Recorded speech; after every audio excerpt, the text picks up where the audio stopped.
Okay, sorry. Are you doing it again? Are you ready? Take number 365. Right. Aorta has been cut here, the ascending aorta. And you see two little branches coming off the aorta just as it leaves the heart. The branch coming off towards the right here is called the right coronary artery. And then, creatively enough, the one coming off on the left side is the left coronary artery.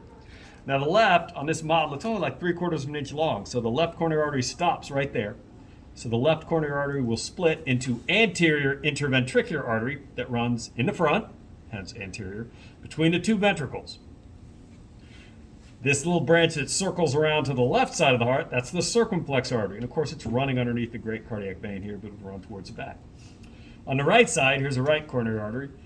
And one of the marginals is coming down right on the right edge or margin of the heart. It's kind of running below this vein here. So that would be one of the marginal arteries. And then if you go all the way to the back, comes down the back, goes down between the two ventricles on the back side of the heart. So underneath this middle cardiac vein here would be the posterior interventricular artery. So he could say name the blood vessel in red. What I'll do is red typically or blue. Now for the blue, the veins, and keep in mind that blue and red crap only works for the systemic circuit. They're blue if they're veins because it's deoxygenated blood, red if they're arteries. If you're in the pulmonary circuit, that red-blue business is completely switched. But the veins are easiest to look at from the back. So here's the posterior back of the heart. You got the coronary sinus right here, right, which drains into the right atrium. This great big vein coming from the front of the heart, wrapping around the left side to the sinus, that great big vein is the great cardiac vein. Then you see this one in the middle, right in the back? Middle cardiac. That's the middle cardiac vein. Then you see this small one off to the right? Small cardiac That's vein. a small cardiac vein. So got it. Small, middle, great, all going into the sinus. Precardial cavity.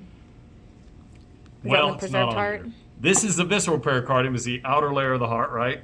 Or epicardium. Then you have the parietal pericardium out here, and that is a question for pericardial cavity. It's where the serous fluid would be, between the two membranes. But none of these have parietal pericardium on them, except for the cat hearts. That's the only place where it's intact.